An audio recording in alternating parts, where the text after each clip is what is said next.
अमरीका विच firing ते Tajikistan विच drone हमले की जिम्मेदाराना अफगान हुकूमत पाकिस्तान की वाशिंगटन डीसी विच फायरिंग के वाक़े की शदीद मजम्मत। ताजिकिस्तान विच ड्रोन हमले विच 3 चीनी बाशिंदियां की हलाकत उत्ते इजहार अफसोस। तर्जमान दफ्तर खारजा दा आखना है अमरीका विच फायरिंग का वाक़या अफसोसनाक है। टारगेटेड हमला अमरीकी सरजमीन उत्ते दहशतगर्दी की कार्रवाई है। अफगानिस्तान अपनी सरजमीन तो खित्ते विच दहशतगर्दी रोके।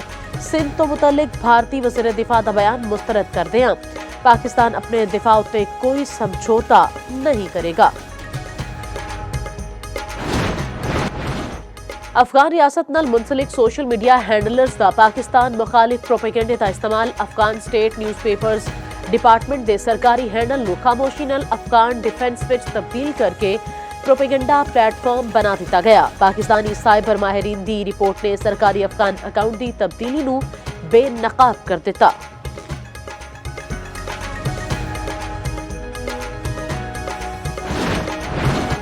Chief justice Islamabad high court का वज़ीर आला केपी नाल मिलन तो इनकार। पीटीआई का दावा वज़ीर आला केपी का सेनेट कौमी असैम्बली नाल ना चलन का ऐलान।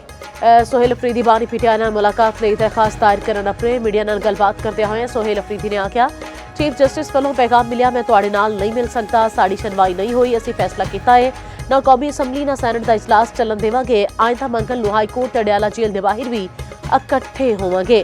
तमाम आईनी ते कानूनी रास्ते अपना चुके हैं। गुज़िश्ता रोज अदालती हुक्म के बावजूद बानी नाल मिलन दिता गया। यह सब कुछ बानी नूं तोड़न लई कीता जा रहा है।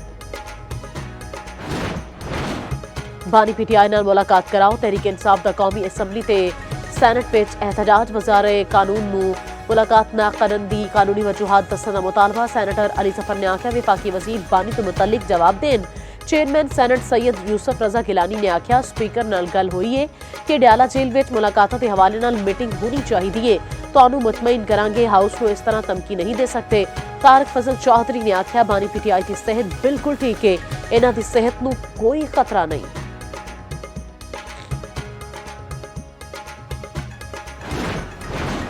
स्पीकर कौमी असैम्बली की पीटीआई नूं कायमा कमेटी विच वापस आने की दावत। सरदार अयाज सादिक दा पीटीआई नूं पार्लीमान विच किरदार अदा करन दा मशवरा।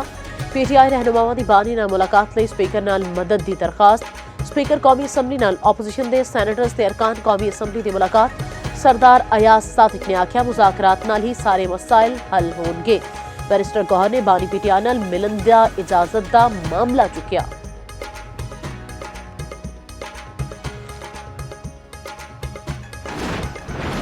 विफाकी वज़ीर अतलात अता तारड़ ने केपी हुकूमत नूं टिकटॉक हुकूमत करार दे दिता। मीडिया नाल गलबात विच आख्या केपी हुकूमत अवाम दी फलाहो बहबूद की बजाय धरने उत्ते तवज्जो दे रही है। सोहेल अफरीदी दा बार बार एक ही मुतालबा है बानी पीटीआई नाल मुलाकात करवाओ। बानी पीटीआई मैगा करप्शन विच सजा याफ्ता ने। केपी हुकूमत गैर कानूनी मुतालबा कर रही है। स्पीकर पंजाब असैम्बली मलिक अहमद खान ने आख्या बानी पीटीआई दे नाल जेल कानून के मुताबिक सलूक हो रहा है। वज़ीर इत्तलात पंजाब असमा बुखारी ने आख्या वज़ीर आला केपी नूं अपनी आवाम की नहीं कैदी की फिक्र है।